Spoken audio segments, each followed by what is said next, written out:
Hey everyone, I hope everyone's well. My name is Richard Riakporhe, professional boxer, and as Tom, is it Tom? Yeah, that's it. Yeah, as Tom said, WBA intercontinental champion, former British cruiserweight champion, and I've been through a lot of trials and tribulations to get to where I am today. I grew up in Ellesbury Estate, down in southeast London, not too far from the Elephant and Castle, and basically pretty much there from as long as I could remember.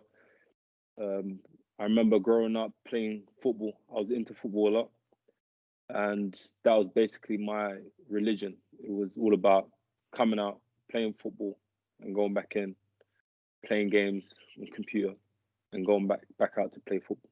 I didn't realize growing up on a massive council estate how crime ridden my area was.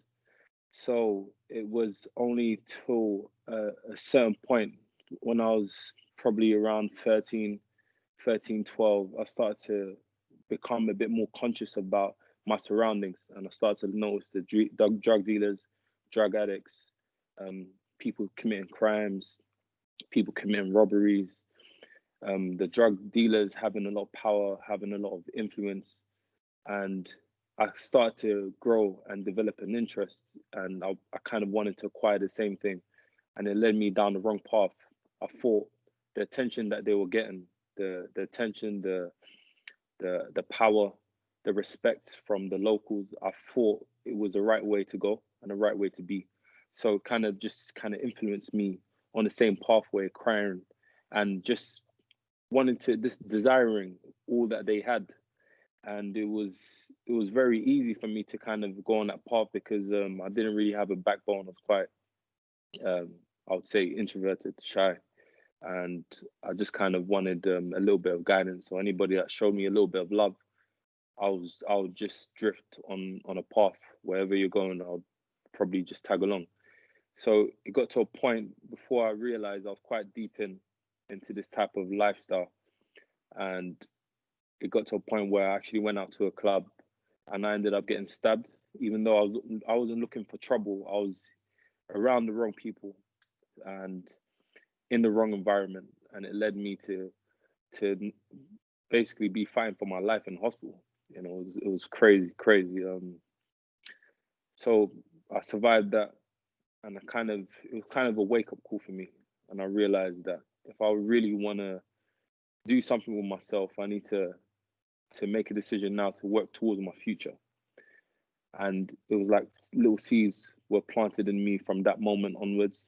Got myself into a little bit more trouble after that. But then I realized that I wasn't untouchable, even though I was like a nice person, a decent person. It didn't mean that I couldn't get hurt. I couldn't be fine for my life. I couldn't stop myself from being stabbed or anything else happening to me. So I realized that I need to be really careful with the decisions that I make on a day-to-day basis and where I go. After a while, a friend of mine, Yemi, he introduced me to a boxing gym, the Lynn ABC. I started to go to the sessions every single, let's say twice a week. And it got to a point where the coaches saw potential in me and they told me to start to come a bit more. And I had my first fight at 19. That's it, 19. And after that, I've just been on a path ever since. I decided to go and study as well, to have like a little backup plan just in case.